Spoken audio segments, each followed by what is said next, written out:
ನಮಸ್ಕಾರ. ಬಿಂದು ಆನಂದ್ ಯೂಟ್ಯೂಬ್ ಚಾನಲ್ಗೆ ಎಲ್ಲರಿಗೂ ಕೂಡ ಆತ್ಮೀಯವಾದ ಸ್ವಾಗತ. ಇದು ಬಿಂದು. ಇದು ಆಕಸ್ಮಿಕ ಬಂಧನ ಕಥಾಭಾಗ. ಪರಿಚಯ: ಆಕಸ್ಮಿಕ ಬಂಧನ ಎನ್ನುವ ಈ ಕಾದಂಬರಿ ಸಹಜ ಜೀವನದ ಅಸಹಜ ತಿರುವುಗಳ ಕಥನ ಅಂತಾನೆ ಹೇಳ್ಬೋದು. ಇದು ಪ್ರೀತಿ, ನಂಬಿಕೆ, ಭ್ರಮೆ, ಶಂಕೆ, ಕ್ಷಮೆ, ಅಸೂಯೆ ಮತ್ತು ಕಲೆಯ ಗೌರವ ಮತ್ತು ಕುಟುಂಬ ಸಂಬಂಧಗಳ ಜಾಲವನ್ನು ಅನಾವರಣಗೊಳಿಸುವಂತಹ ಕಥೆಯಾಗಿರುತ್ತೆ. ಬದಲಾಗುವ ಸಂಬಂಧಗಳ ನಡುವೆ ಸಾಗುವ ಈ ಕತೆ ಕಾಲಾನುಗತವಾಗಿ ಪ್ರೇಮ ಸಂಬಂಧದ ನಿಜವಾದ ಅರ್ಥವನ್ನು ಅನಾವರಣಗೊಳಿಸುತ್ತದೆ. ಈ ಕಥೆಯ ಕೇಂದ್ರ ಬಿಂದುಗಳು ಇವರಿಬ್ಬರು, ಸಾಕ್ಷ್ಯ ಮತ್ತು ಭರತ್. ಒಬ್ಬಳು ಕಲಾವಿದೆ, ಇನ್ನೊಬ್ಬ ಮಹಾನ್ ದೊಡ್ಡ ಉದ್ಯಮಿ. ಈ ಇಬ್ಬರು ತಮ್ಮ ವ್ಯಕ್ತಿತ್ವ, ಭಿನ್ನ ದೃಷ್ಟಿಕೋನ ಹಾಗೂ ತಮಗೆ ಬೇಕಾದ ಬದುಕಿನ ಬಗೆಗಿನ ಕಲ್ಪನೆಗಳ ಮಧ್ಯೆ ಸಂಧಾನ ಹುಡುಕುವ ಪ್ರಯತ್ನದಲ್ಲೇ ಮುಳುಗಿರ್ತಾರೆ. ಈ ಕತೆ ಕೇವಲ ಇಬ್ಬರ ಪ್ರೇಮ ಕಥೆಯಲ್ಲ, ಎರಡು ವಿರುದ್ಧವಾದ ಮನಸ್ಸುಗಳ ಮಿಲನ, ವ್ಯಕ್ತಿತ್ವಗಳ ಸಂಧಾನ. ಈಗ ಕಥೆಯನ್ನು ಶುರು ಮಾಡೋಣ. ಯಾರಿಗೂ ನನ್ನ ಚಾನಲ್ಗೆ ಸಬ್ಸ್ಕ್ರೈಬ್ ಆಗಿಲ್ಲ, ಪ್ಲೀಸ್ ಸಬ್ಸ್ಕ್ರೈಬ್ ಆಗಿ ಸಪೋರ್ಟ್ ಮಾಡಿ. ಸಾಕ್ಷ್ಯ ಒಂದು ಕಲಾತ್ಮಕ ಮನಸ್ಸಿನ ಹುಡುಗಿ. ತನ್ನ ಕಲೆಯೊಂದಿಗೆ ತನ್ನ ಪ್ರಪಂಚವನ್ನು ಕಟ್ಕೊಳ್ತಾ ಇರುವಂತಹ ಹುಡುಗಿ. ಹೃದಯದಲ್ಲಿ ಅನೇಕ ಕನಸುಗಳೊಂದಿಗೆ ಜೀವನದ ಹಾದಿಯನ್ನು ಕಟ್ಕೊಂಡು ಸಾಗ್ತಾ ಇದ್ದಾಳೆ. ಅವಳು ಕಲಾ ಮಹಾವಿದ್ಯಾಲಯದಲ್ಲಿ ಕಾಲೇಜು ಕಲಿಯುತ್ತಿದ್ದಾಗಲೇ ಹಲವಾರು ಪ್ರಶಸ್ತಿ ಪತ್ರಗಳನ್ನು ಗೆದ್ದಿದ್ಲು. ತನ್ನ ಜೀವನದ ಜೊತೆ ಹೊಸ ಚಿತ್ರವನ್ನು ಬಿಡಿಸೋಕೆ ಬಯಸ್ತಾ ಇದ್ಲು. ಸಾವಿರಾರು ಕನಸುಗಳನ್ನು ಹೊತ್ತಿದ್ದಾಳೆ. ಬಹುಶಃ ಆಗಲೇ ಅಪ್ಪನ ಒತ್ತಡ ಶುರುವಾಯಿತು ಅಂತ ಅನಿಸುತ್ತದೆ. ಮನೆಯಲ್ಲಿ ಮದುವೆಯ ಬಗ್ಗೆ ಒಂದೊಂದೇ ಪೀಠಿಕೆಗಳು ಶುರುವಾಗ್ತಾನೆ ಇದ್ವು. ನಿನಗೆ ನಮಗೆ ಗೊತ್ತಿರೋ ಮನೆಯನ್ನು ನೋಡಿದ್ದೇವೆ, ನಿನ್ನ ಲೆಕ್ಕಕ್ಕೆ ಸರಿಯಾಗತ್ತೆ, ಹೀಗೆ ಕಲೆಯಲ್ಲೇ ಜೀವ ಬಿಟ್ಟು ಏನು ಫಲ ಅಂತ ಹೇಳ್ತಾರೆ ಅಪ್ಪ. ಸಾಕ್ಷ್ಯ ವಿರೋಧಿಸಲಾಗಲಿಲ್ಲ. ತನ್ನನ್ನು ಎತ್ತಿ ಆಡಿಸಿದ ತಂದೆ ತಾಯಿಗೆ ಗೌರವ ನೀಡಲೇಬೇಕಾದ ಪರಿಸ್ಥಿತಿ. ಹಾಗಾಗಿ ಏನೂ ಹೇಳದೆ ಮೌನವಾಗಿ ಬಿಡ್ತಾಳೆ. ಇಲ್ಲಿ ಮಧ್ಯ ಪ್ರವೇಶಿಸಿದವನು ಭರತ್. ಹೆಸರಾಂತ ತಂತ್ರಜ್ಞಾನ ಸಂಸ್ಥೆಯಲ್ಲಿ ಕಾರ್ಯನಿರ್ವಹಿಸುತ್ತಿರುವಂತಹ ವ್ಯಕ್ತಿ. ಗಂಭೀರ ಸ್ವಭಾವದ ವ್ಯಕ್ತಿ, ಮನೆ ಮಾತು ಆಗಿದ್ದಂತಹ ವ್ಯಕ್ತಿ. ಸಾಕ್ಷ್ಯ ಮತ್ತು ಭರತ್ನ ವಿವಾಹ. ಸಾಕ್ಷ್ಯ ಎಂದೆಂದೂ ಬಯಸಿದ ಮದುವೆ. ಭರತ್ ಸಹ ನಿಶ್ಚಿತವಾಗಿ ಒಪ್ಪಿಗೆ ತೋರಿಸಿದಂತಹ ವ್ಯಕ್ತಿಯೇ. ಆದರೆ ಮನೆಯರ ಹಿರಿಯರ ಮಾತು, ಗೌರವ ಮತ್ತು ಸಮಯದ ಒತ್ತಡ ಇವರಿಬ್ಬರನ್ನ ಒಂದು ವೇದಿಕೆಗೆ ತಂದು ಕೂರಿಸುತ್ತೆ. ವಿವಾಹದ ದಿನ ಸಾಕ್ಷ್ಯ ನಗುತ್ತಾ ನಿಂತಿದ್ಲು. ಆ ನಗೆಯಲ್ಲಿ ಪ್ರೀತಿಯ ಅಲೆ ಇರಲಿಲ್ಲ. ಭರತ್ ಶಾಂತವಾಗಿ ಕುಳಿತಿದ್ರು. ಮನಸ್ಸಿನಲ್ಲಿ ಚಿರತಪ್ತತೆಯ ಹೊಳಪು ತೋರಿಸುತ್ತದೆ. ಯಾರೇ ನೋಡಿದರೂ ಕೂಡ ಒಪ್ಪಿ ಮದುವೆ ಆಗ್ತಿದ್ದಾರೇನೋ ಅನ್ನೋ ಥರ ಭಾಸವಾಗುತ್ತೆ. ಅವರಿಬ್ಬರ ಕಣ್ಣುಗಳು ತಮ್ಮ ನಡುವೆ ಎಡೆಬಿಡದೆ ಕತ್ತಲನ್ನು ಸ್ಪಷ್ಟವಾಗಿ ಮೂಡಿಸ್ತಿದೆ. ಮದುವೆ ಅಂದರೆ ಹೆಣ್ಣು ಗಂಡಿಗೆ ಸಾವಿರ ಕನಸುಗಳು ಉಂಟು, ಅದಕ್ಕೆ ಇಲ್ಲಿ ಜಾಗವೇ ಇಲ್ಲ. ಸಾಕ್ಷ್ಯ ತನ್ನ ಸ್ನೇಹಿತೆಗೆ ಮದುವೆ ನಂತರ ಹೀಗೆ ಹೇಳ್ತಾಳೆ: ಈ ಸಂಬಂಧ ನನಗೆ ಅರ್ಥನೇ ಆಗ್ತಿಲ್ಲ. ನಾನು ಯಾವ ಸಂಬಂಧದಲ್ಲಿ ಸಿಲುಕಾಕೊಂಡೆ? ಮನಸ್ಸಿಲ್ಲದ ಮದುವೆ ಹೇಗೆ ಸುಖ ಕೊಡುತ್ತೆ? ಅದೇ ರೀತಿಯಾಗಿ ಭರತ್ ತನ್ನ ಸಹೋದ್ಯೋಗಿಗೆ ಹೇಳ್ತಿದ್ದಾನೆ: ಈ ಮದುವೆ ನನ್ನ ಜೀವನದ ಒಂದು ತಪ್ಪು ನಿರ್ಧಾರವಾಗಿರಬಹುದು, ಆದರೆ ಈಗ ನಾನು ಇದನ್ನು ಸಾಧಿಸಲೇಬೇಕಾದ ಜವಾಬ್ದಾರಿ ನನ್ನದು. ಇದು ನನ್ನ ತಂದೆ ತಾಯಿಗೆ ನಾನು ನೀಡುತ್ತಿರುವಂತಹ ಭರವಸೆ ಅಥವಾ ಉಡುಗೊರೆ ಆಗಿರಬಹುದು ಅಷ್ಟೇ. ಇದು ಅವರ ಇಚ್ಛೆ ಮಾತ್ರ, ಇದರಲ್ಲಿ ನನ್ನ ಆಸೆ ಯಾವುದೂ ಇಲ್ಲ. ಈ ಹಿನ್ನೆಲೆಯಲ್ಲಿ ಅವರಿಬ್ಬರ ನಡುವೆ ಮಾತನಾಡುವ ಮಾತುಗಳು ತುಂಬ ಕಮ್ಮಿ. ಯಾಕಂದರೆ ಮದುವೆಗೆ ಮೊದಲು ಕೂಡ ಒಬ್ಬರಿಗೊಬ್ಬರು ಭೇಟಿಯಾದವರಲ್ಲ. ಅಸಹನೆಗಳೇ ಹೆಚ್ಚು. ಅರ್ಥ ಮಾಡಿಕೊಳ್ಳುವ ಪ್ರಯತ್ನ ಗಂಭೀರವಾಗಿಯೇ ಆಗಿತ್ತು. ಆದರೂ ಮದುವೆ ಏನೋ ಜರುಗಿ ಹೋಯಿತು. ಅವರಿಬ್ಬರೂ ಈಗ ಒಟ್ಟಿಗೆ ಒಂದೇ ಮನೆಯಲ್ಲೇ ಇರಬೇಕು. ದಿನಗಳು ಸಾಗ್ತಾ ಇದ್ದಾವೆ. ಅಸಹಜವಾಗಿ ಪ್ರತಿದಿನ ಒಂದೊಂದು ಹೊಸ ಸಂಕಟ. ಆಕಸ್ಮಿಕವಾಗಿ ಕಟ್ಟಲ್ಪಟ್ಟ ಈ ಬಾಂಧವ್ಯ ನಿಜವಾಗಿಯೂ ಬಂಧನದ ರೀತಿ ಆಗಿಬಿಟ್ಟಿದೆ. ಅದು ಹೊಸ ಬದಲಾವಣೆಗಳ ಹಾದಿಯೇ ಆಗಿತ್ತು. ಇದನ್ನು ಅವರು ಹೇಗೆ ಅರ್ಥ ಮಾಡ್ಕೊಳ್ತಾರೆ ಎಂಬುದು ಮುಂದಿನ ಹಂತಗಳಲ್ಲಿ ಬಹಿರಂಗವಾಗಬೇಕಾಗತ್ತೆ.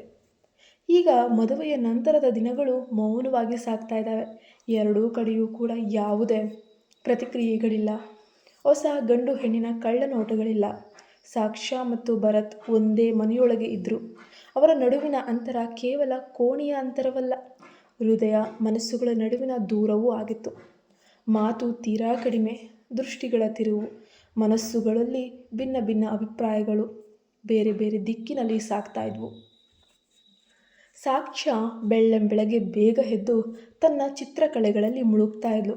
ಕಾರಣ ಇಷ್ಟೇ, ಅವಳಿಗೆ ಅದು ಎಲ್ಲರಿಂದ ತಪ್ಪಿಸಿಕೊಳ್ಳುವಂತಹ ಸುಲಭ ಮಾರ್ಗವಾಗಿತ್ತು. ಭರತ್ ಮಾತ್ರ ಕೆಲಸದಲ್ಲಿ ತಲ್ಲೀನನಾಗಿ ತಮ್ಮ ಉಸಿರನ್ನೇ ಕೆಲಸಕ್ಕೆ ನೀಡಿದಂತೆ ಇರತೊಡಗಿದ್ದ. ಆತನಿಗೆ ತನ್ನ ಕೆಲಸವನ್ನು ಬಿಟ್ಟು ಬೇರೆ ಪ್ರಪಂಚವೇ ಇರಲಿಲ್ಲ. ಒಂದು ಮನೆ, ಅದರ ಎರಡು ವಿಭಿನ್ನ ಜಗತ್ತುಗಳು.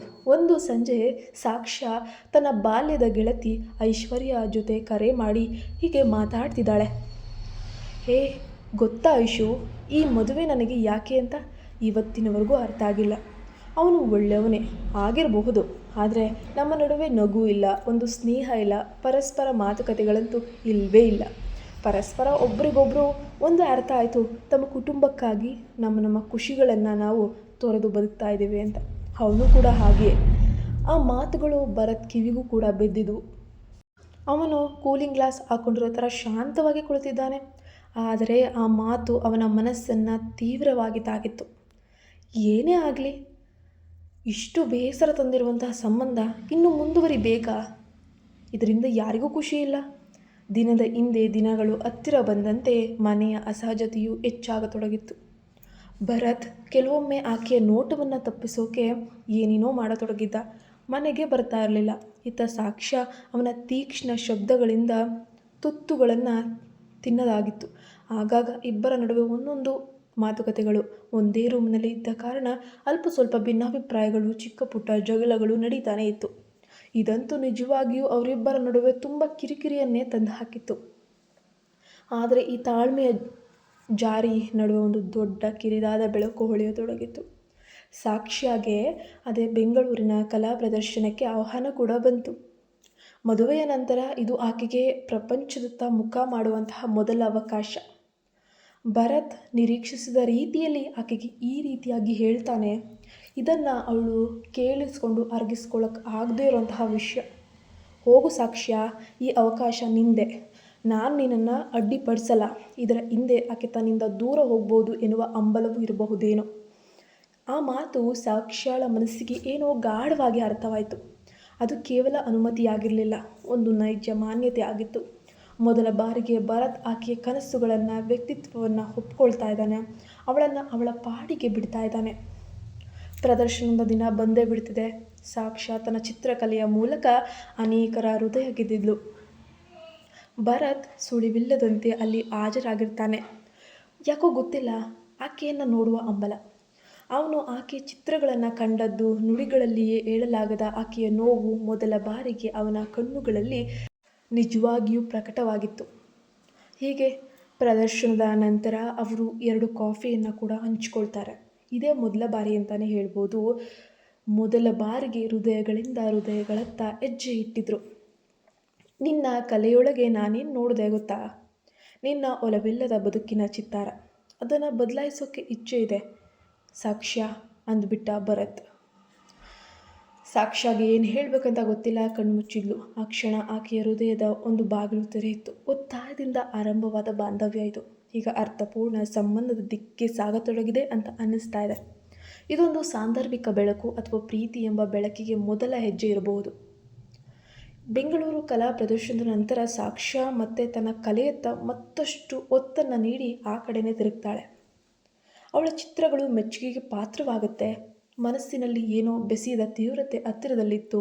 ಆಕೆಗೂ ಏನೋ ಸಾಧಿಸುವಂತಹ ಹಂಬಲ ಹೆಚ್ಚಾಗಿತ್ತು.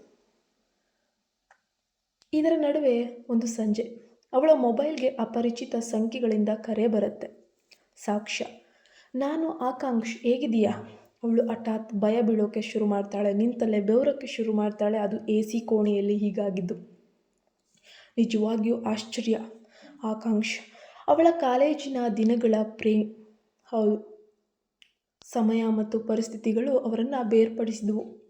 ಆದರೆ ಅವನ ಧ್ವನಿ ಇಂದಿಗೂ ಅವಳ ಹೃದಯದ ತೆರೆ ಮೇಲೆ ಸ್ವಲ್ಪ ಸುಳಿವು ಬಿಡ್ತಾ ಇತ್ತು. ನೀನು ಈಗಲೂ ಚಿತ್ರಗಳನ್ನು ಬಿಡಿಸ್ತೀಯಾ? ನಿನ್ನ ಒಂದು ಪ್ರದರ್ಶನವನ್ನು ನೋಡಿದೆ, ತುಂಬ ಅಂದರೆ ತುಂಬ ಅದ್ಭುತವಾಗಿತ್ತು. ಸಾಕ್ಷ್ಯ ನಿಶ್ಶಬ್ದವಾಗಿಬಿಡ್ತಾಳೆ. ಅವಳು ಏನು ಹೇಳಬೇಕಂತನೂ ಅವಳಿಗೆ ಗೊತ್ತಾಗಲ್ಲ. ಆದರೆ ಆ ದನಿಯಲ್ಲಿ ಒಲವಿತ್ತು, ಪರಿಚಯ ಇತ್ತು, ಏನೋ ಹಳೆಯ ನೆನಪುಗಳಿತ್ತು. ಭರತ್ ಇತ್ತೀಚೆಗೆ ಸಾಕ್ಷ್ಯಳಲ್ಲೇ ಬದಲಾಗುತ್ತಿರುವ ಮನಸ್ಥಿತಿಯನ್ನು ಗಮನಿಸ್ತಾ ಇದ್ದ. ಅವನು ಕೇಳಲಿಲ್ಲ, ಆದರೆ ಅನುಮಾನಿಸತೊಡಗಿದ್ದ. ಒಂದು ದಿನ ಭರತ್ ಅವಳಿಗೆ ಸಾಂದರ್ಭಿಕವಾಗಿ ಹೇಳ್ತಾನೆ, ಯಾವ ಹೊಸ ಪ್ರಾಜೆಕ್ಟ್ ಮೇಲೆ ಕೆಲಸ ಮಾಡ್ತಾ ಇದೀಯಾ ಅಂತ. ನನಗೇನು ಅನಿಸುತ್ತೆ, ಈಗ ನೀನು ನಿಂತಲ್ಲಿಯೇ ಕಳೆದು ಹೋಗ್ತಾ ಇದೆಯಾ? ನೀನು ಬೇರೆದೇ ಪ್ರಪಂಚದಲ್ಲಿದ್ದೀಯಾ? ನಿನ್ನ ತಲೆಯಲ್ಲಿ ಯಾವುದೋ ಯೋಚನೆಗಳಿವೆ. ಸಾಕ್ಷ್ಯ ತಕ್ಷಣ ಉತ್ತರಿಸಿದ್ಲು. ಇಲ್ಲ, ಒಂದು ಹಳೆಯ ಪರಿಚಯ ಆಗಮಿಸಿದೆ ನನ್ನ ಹಿಂದಿನ ಜೀವನದಿಂದ. ಭರತ್ ತಕ್ಷಣವೇ ಏನು ಹೇಳೋಕ್ಕಾಗಲಿಲ್ಲ. ಆದರೆ ಆ ಮೌನ ನಿಗೂಢವಾಗಿಯೇ ಇತ್ತು. ಆಕಾಂಕ್ಷ್ ಮತ್ತೆ ಭೇಟಿಯಾಗಲು ಆಗ್ರಹಿಸ್ತಾನೆ. ಮನಸ್ಸಿನಲ್ಲಿ ಆ ಮಧುಕರನ ಭಾವನೆಗಳನ್ನು ಪರಿಹರಿಸ್ಕೊಳ್ಬೇಕು. ಆಕೆಗೂ ಈತನಿಗೂ ಏನು ಸಂಬಂಧ ಇರಬಹುದು? ಕೊನೆಗೂ ಅವಳು ಒಪ್ತಾಳೆ. ಅವರು ಒಂದು ಕೆಫೆಯಲ್ಲಿ ಭೇಟಿಯಾಗ್ತಾರೆ. ಸಮಯವು ಹೇಗೆ ಬದಲಾಗುತ್ತಲ್ವ. ಸಾಕ್ಷ್ಯಳ ಹೃದಯದಲ್ಲಿ ಹೂವಿನಂತೆ ಹರಳುತ್ತೆ. ಆ ಕ್ಷಣ ಭರತ್ ಮನೆಯಲ್ಲಿದ್ದಾಗ ಸಾಕ್ಷ್ಯಳ ನೆನಪುಗಳಲ್ಲಿ ಮನಸ್ಸಿನಲ್ಲಿ ತನ್ನ ಸ್ಥಾನ ಎಲ್ಲಿ ಎಂಬುದನ್ನು ಅರಿತುಕೊಳ್ತಾ ಇದ್ದ. ಅವನು ತನ್ನ ಹೆಜ್ಜೆ ಹಿಂದೆ ಸರಿಯೋ ಅಥವಾ ತನ್ನ ಮನಸ್ಸಿನ ಭಾವನೆಗಳನ್ನು ಸಾಕ್ಷ್ಯಳಿಗೆ ಹೇಳ್ತಾನೋ ಅದು ಗೊತ್ತಿಲ್ಲ. ಸಾಕ್ಷ್ಯ ಮತ್ತು ಆಕಾಂಕ್ಷ್ ಭೇಟಿಯಾದ ಸಂಜೆಯ ನಂತರ ಅವಳು ಮನೆಗೆ ತಡವಾಗಿ ಮರಳುತ್ತಾಳೆ.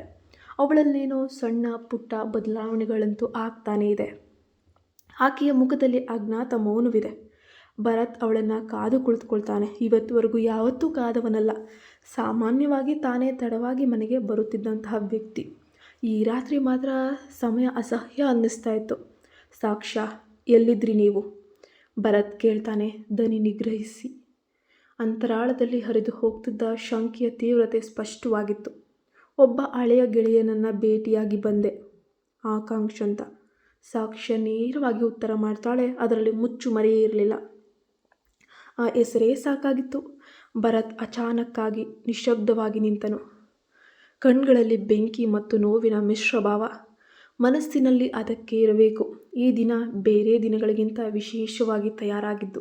ಅದರಲ್ಲಿಯೂ ಮಲ್ಲಿಗೆ ಮುಡಿದು ಸೀರೆಯನ್ನು ಹುಟ್ಟು ಛೀ ಎಂಬ ಅಸಹ್ಯ ಭಾವನೆ ಅವನಲ್ಲಿ ಒಮ್ಮೆ ಮೂಡಿತ್ತು. ಯಾಕೆಂದರೆ ಅವನಲ್ಲಿ ಬಹುಶಃ ಆಕೆಯ ಮೇಲೆ ಪ್ರೇಮ ಮೂಡಿರಬಹುದೇನೋ. ತಾನು ಪ್ರೀತಿಸಿದ ಹುಡುಗಿಯನ್ನು ಯಾರೇ ಆದರೂ ಸರಿ ಅಥವಾ ಆಕೆಯಾದರೂ ಸರಿ ಮಾತನಾಡಿಸೋದು ಅಥವಾ ಯಾರ ಕಣ್ಣೆ ಬಿದ್ದರೂ ಕೂಡ ಅಸೂಯೆ ಮೂಡುತ್ತದೆ. ಈಗ ಈತನಲ್ಲಿ ಒಂದು ಪ್ರಶ್ನೆ, ನೀನು ಅವನ ಬಗ್ಗೆ ನನಗೆ ಏನು ಹೇಳೇ ಇರಲಿಲ್ಲ. ಕೇವಲ ಒಂದು ಭೇಟಿಯಷ್ಟೇ ಅಲ್ವಾ? ಆದರೆ ಏಕೆ ಇದನ್ನೆಲ್ಲ ಮಾಡ್ತಿದ್ದೀಯಾ? ಅವನು ನಿಗ್ರಹಿಸುವ ಭಾವದಿಂದ ಕೇಳ್ತಾನೆ. ನಾನೇನು ಅಡಗಿಸಿಲ್ಲ ಭರತ್, ನಿನಗೆ ಸ್ಪಷ್ಟವಾಗಿ ಗೊತ್ತಲ್ವಾ, ಆತನನ್ನು ಭೇಟಿ ಮಾಡಿಸಿದ್ದೀನಿ. ಅವಳು ಕೂಡ ತನ್ನ ಚಿತ್ರಗಳನ್ನು ಬಹಳ ಇಷ್ಟಪಡ್ತಾನೆ. ಭಾವನೆಗಳನ್ನು ಸಮರ್ಥಿಸ್ಕೊಂಡ್ಳು. ಅವನು ನನ್ನನ್ನು ಸಪೋರ್ಟ್ ಮಾಡ್ತಾನೆ. ಆಗಿದ್ಮೇಲೆ ಭೇಟಿಯಾಗಿ ಮಾತಾಡೋದ್ರಲ್ಲಿ ತಪ್ಪೇನೋ? ಭರತ್ ತೀಕ್ಷ್ಣವಾಗಿ ನೋಡ್ದ. ನಮಗೆ ಈಗಾಗಲೇ ಎಷ್ಟು ಅಂತರವಿದೆ ಸಾಕ್ಷ್ಯ. ನಿನ್ನ ಹಳೆಯ ಪ್ರೇಮದ ಮರು ಆಗಮನ ಈ ಸಂಬಂಧದಲ್ಲಿ ನಂಬಿಕೆಯನ್ನು ಅಳ್ಳಾಡಿಸ್ತಾ ಇದೆ. ಅದು ನಿನಗೆ ಗೊತ್ತಿರಬೇಕು. ಆ ಮಾತು ಸಾಕ್ಷ್ಯಳ ಮನಸ್ಸಿಗೆ ಬಡಿದಂತಾಯಿತು. ಅವಳು ಹೇಳ್ತಾಳೀಗೆ, ಈ ಸಂಬಂಧವನ್ನು ನಾನು ಒಪ್ಕೊಂಡಿದ್ದೀನಿ. ಆದರೆ ನಮ್ಮಿಬ್ಬರ ನಡುವೆ ಸತಿಪತಿಯ ಬಾಂಧವ್ಯ ಇಲ್ಲ. ತಾನೇ ಹೇಳಿರುವುದು ನಮ್ಮಿಬ್ಬರದು ಒಳ್ಳೆ ಸ್ನೇಹ ಅಂತ. ಆದರೆ ನಿನ್ನ ನಿರ್ದಾಕ್ಷಿಣ್ಯ ಮೌನ, ನನ್ನ ಚಲನೆಗಳ ಮೇಲೆ ಅನುಮಾನ, ಇದು ಪ್ರೀತಿಯ ಲಕ್ಷಣವೋ ಎಂಬ ಪ್ರಶ್ನೆ ಆಕೆ ಆಗ್ತಾಳೆ. ಜಗಳ ತೀವ್ರವಾಯಿತು. ಮೊದಲು ಮುನಿಸು, ನಂತರ ತಪ್ಪಾದ ಮಾತುಗಳು, ಕೊನೆಗೆ ಮೌನ. ಅದೇ ರಾತ್ರಿ ಸಾಕ್ಷ್ಯ ತನ್ನ ಹಳೆಯ ಡೈರಿಯನ್ನು ತೆಗೆದುಕೊಳ್ತಾಳೆ. ಆಕೆಗೆ ಬರವಣಿಗೆಯ ಹುಚ್ಚು ಆಗಿನಿಂದಲೂ ಇದೆ. ಆಕಾಂಕ್ಷ್ ಒಬ್ಬ ಕಾಲದ ನದಿಯಾಗಿದ್ದ. ಆದರೆ ಅದರ ಅರಿವಿನಲ್ಲಿ ಈಗ ಹೊಸ ಸೇತುವೆ ಬೇಕಿದೆ. ಭರತ್ ಬೇರೆ ಕೋಣೆಯಲ್ಲಿ ಒಬ್ಬಂಟಿಯಾಗಿ ಕುಳಿತುಬಿಟ್ಟಿದ್ದಾನೆ. ಅವನ ಕೈಯಲ್ಲಿ ಸಾಕ್ಷ್ಯಳ ಕಲಾ ಪ್ರದರ್ಶನದ ಹಳೆಯ ಕಟಿಂಗ್. ಕಣ್ಣು ತಿರುಗ್ತಾ ಇದೆ. ಅವನು ಅರಿತುಕೊಳ್ತಾ ಇದ್ದಾನೆ, ತನ್ನ ಅನುಮಾನಗಳು ಈ ಸಂಬಂಧವನ್ನು ಕೊಲ್ತಾ ಇದೆ. ಆಕೆಗೆ ನನ್ನ ಮೇಲಿನ ಸೆಳೆತವನ್ನು ಕೊಲ್ತಾ ಇದೆ ಅಂತ. ಬೆಳಗ್ಗೆ ಮನೆಯ ಒಳಗಿನ ಶಬ್ದವೇ ಸದ್ದು. ಶಾಂತಿ ಇರುತ್ತಿದ್ದ ಮನೆಯಲ್ಲಿ ಯಾಕೋ ಇವತ್ತು ಕಸಿವಿಸಿ. ಇದು ಮುರಿತದ ಆರಂಭವೋ ಅಥವಾ ಅರಿವಿನ ಬದಲಾವಣೆಯ ಆರಂಭವೋ ಗೊತ್ತಿಲ್ಲ. 3 ದಿನಗಳು ಸತತವಾಗಿ ಮೌನದಲ್ಲೇ ಹರಿದು ಹೋಗಿದೆ. ಮನೆಯೊಳಗೆ ಮಾತುಗಳಿಗಿಂತ ತೀವ್ರವಾಗಿದ್ದು ಮಾತುಗಳ ಅಭಾವ. ಸಾಕ್ಷ್ಯ ತನ್ನ ಚಿತ್ರಕಲೆಗೂ ಆಸಕ್ತಿಯನ್ನು ತೋರಿಸ್ತಾ ಇಲ್ಲ. ಭರತ್ ತನ್ನ ಕೆಲಸಕ್ಕೂ ಹೋಗಿಲ್ಲ. ಹೋಗಿದ್ದರೂ ಮನಸ್ಸು ಎಲ್ಲೆಲ್ಲಿಯೋ ಇದೆ. ತಿಳಿಯದ ಸ್ಥಿತಿಯಲ್ಲಿ ಆ ರಾತ್ರಿ. ಅಚಾನಕ್ ವಿದ್ಯುತ್ ಕಡಿದು ಹೋಗುತ್ತೆ. ಮಳೆಯ ಶಬ್ದ, ಮಂಕಾದ ಹಗುರವಾದ ಬೆಳಕು, ಚಿಟಪಟ ಚಿಟಪಟ ಅಂತ ಮಳೆಯ ಹನಿಯ ಶಬ್ದ ಕೇಳಿಸ್ತಾನೇ ಇದೆ. ಅದರ ನಡುವೆ ಏನೇನೋ ಬದಲಾವಣೆಗೆ ಸನ್ನದ್ಧವಾದ ಕ್ಷಣ ಅದು. ಸಾಕ್ಷ್ಯ ಬೆಳಕಿಗಾಗಿ ಹುಡುಕಾಡ್ತಿದ್ದಾಳೆ. ಅವಳ ಕಾಲು ಅಜಾಗರೂಕತೆಯಿಂದ ಪೆಟ್ಟಿಗೆಗೆ ತಾಗುತ್ತೆ. ಅದರೊಳಗಿನ ಆಕೆಯ ಹಳೆಯ ಸ್ಮರಣೀಯ ಒಂದು ನೆನಪು ಬಡಿದು ಬರುತ್ತೆ. ಕಾಲೇಜು ಕಾಲದ ಫೋಟೋಗಳು ಪತ್ರಿಕೆಗಳಿಂದ ಹೊರಬೀಳುತ್ತೆ. ಅದು ಭರತ್ ಕೊಟ್ಟ ಮೊದಲ ಚೆಂಡು ಹೂವಿನ ಕಾರ್ಡ್. ಭರತ್ ತಕ್ಷಣ ಬೆಳಕು ತರಲು ಬಂದಾಗ ಆ ದೃಶ್ಯ ನೋಡಿ ನಿಂತುಬಿಟ್ಟ. ಸಾಕ್ಷ್ಯ ಕುಳಿತುಕೊಂಡು ಆ ಹಳೆಯ ಪತ್ರವನ್ನು ಓದ್ತಿದ್ದಾಳೆ. ಈಗ ಭರತ್ನ ಹಳೆಯ ಪ್ರೇಮ ಪುರಾಣ ಹೊರಬರುತ್ತಿದೆ. ಅವನು ಹತ್ತಿರ ಬಂದು ನಿಧಾನವಾಗಿ ಕೇಳಿದ್ನು, ಸಾಕ್ಷ್ಯ, ಇವುಗಳನ್ನೆಲ್ಲ ಬರೀ ನಕ್ಷತ್ರಗಳು ಮಾತ್ರ ನೋಡ್ತಿದ್ವು ಅಂತ ಹೇಳ್ತಿದ್ದ. ನಾನು ಅದನ್ನು ಮಾತ್ರ ಗಮನಿಸಲೇ ಇಲ್ಲ ಸಾಕ್ಷ್ಯ ಕಣ್ಣುಗಳನ್ನು ತಿರುಗಿಸಿ ಅವನತ್ತ ನೋಡಿದ್ಲು. ಮೌನದಲ್ಲಿ ಅವಳ ಕಣ್ಣುಗಳು ನುಡಿದಿದ್ವು. ತನ್ನ ನಿರೀಕ್ಷೆ, ನೋವು, ಅದಕ್ಕೂ ಮೀರಿದ ಆಸೆ, ಹತಾಶೆ. ನೀನು ಕೇಳಲು ಒಪ್ಪಿಕೊಂಡಿದ್ರೆ ನಾನು ಬಹಳ ಹಿಂದೆಯೇ ಹೇಳಬೇಕಾಗಿತ್ತು. ಭರತ್ ಹೇಳ್ತಾನೆ. ನನ್ನ ಭೂತವನ್ನು ಅಲ್ಲಾಡಿಸಿದೆ. ಆ ಶಂಕೆಗಳಿಗೆ ಸ್ಪಷ್ಟನೆ ಬೇಕಿತ್ತು. ಆದರೆ ನೀನು ನನ್ನ ಬಳಿ ಬರಲೇ ಇಲ್ಲ, ಅಥವಾ ಸಮಯವೂ ಕೊಡಲಿಲ್ಲ. ಭರತ್ ನಿಧಾನವಾಗಿ ಕುಳಿತುಕೊಂಡು ಹೇಳಿದ್ರು, ನಾನು ಭಯದಿಂದ ಓಡ್ತಾ ಇದ್ದೆ. ಈ ಸಂಬಂಧ ನನ್ನ ಆಯ್ಕೆಯಲ್ಲದ ನಿಯಮದಿಂದ ಬಂದಿದೆ ಅಂತ ಭಾವಿಸಿ. ಆದರೆ ದಿನದ ಹಿಂದೆ ದಿನ ಹೋಗ್ತಿದ್ದಂಗೆ ನಿನ್ನ ದೃಷ್ಟಿ, ನಿನ್ನ ಕಲೆಯೊಳಗಿನ ಹೃದಯ ಎಲ್ಲವನ್ನು ನಾನು ನೋಡಿದ್ದೀನಿ. ಅದರಿಂದ ನಾನು ಬದಲಾಗ್ತಾ ಇದ್ದೀನಿ. ಆದರೆ ನನ್ನದೇ ಬದಲಾವಣೆಗೆ ನಿನ್ನ ನಂಬಿಕೆಯನ್ನು ಕಳೆದುಕೊಂಡು ಬಿಡ್ತೀನೇನೋ ಅಂತ ಅನ್ನಿಸ್ತಾ ಇದೆ. ಸಾಕ್ಷಾತ್ ತೊಟ್ಟಿಗಳಂಚಿನಿಂದ ನಗು ಮೂಡಿದಂತಾಯಿತು. ನಿನ್ನನ್ನು ನಂಬೋಕೆ ಪ್ರಯತ್ನ ಮಾಡ್ತಾನೆ ಇದ್ದೇನೆ. ನಿನ್ನದು ನಿಜವಾಗಿಯೂ ಪ್ರೀತಿಯೇ ಎಂಬುದನ್ನು ನಿನ್ನಲ್ಲಿ ಕೇಳಿದೆ. ಈ ನಿಜವಾದ ಮಾತುಗಳು ನನಗೆ ಬೇಕಾಗಿತ್ತು. 1 ಗಂಟೆಯ ಕಾಲ ಅವರು ತುಂಬ ಮಾತಾಡ್ತಾರೆ. ಕಾಲದೊಂದಿಗೆ ದೂರವಾದ ವಿಷಯಗಳನ್ನು, ಹಳೆಯ ನೋವಿನ ಬಗ್ಗೆ ಮತ್ತು ಈಗ ಬದುಕಬೇಕಾದ ಹೊಸ ಸಂಬಂಧಗಳ ಬಗ್ಗೆ. ಮಳೆಯ ಕೊನೆಯ ಹನಿ ಬಿತ್ತು.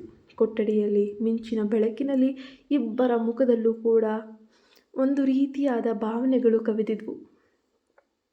ನಾಳೆ ನಾನು ಆಕಾಂಕ್ಷೆಗೆ ಒಂದು ಉತ್ತರ ಕೊಡಲೇಬೇಕು, ಸಾಕ್ಷ್ಯ ಹೇಳಿದ್ರು.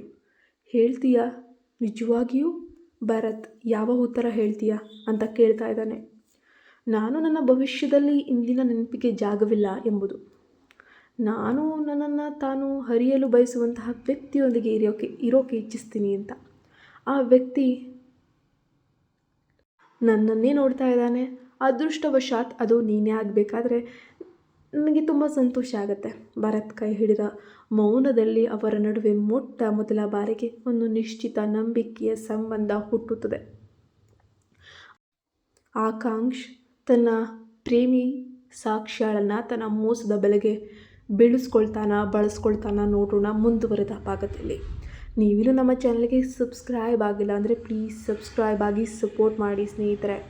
ಈ ಕಥೆ ಇಷ್ಟ ಆಗಿದರೆ ಕಮೆಂಟ್ ಮೂಲಕ ನಿಮ್ಮ ಅಭಿಪ್ರಾಯಗಳನ್ನು ತಿಳಿಸ್ಬೋದಾಗಿರುತ್ತೆ. ಮುಂದಿನ ಕಥಾ ಭಾಗದಲ್ಲಿ ಭೇಟಿಯಾಗೋಣ.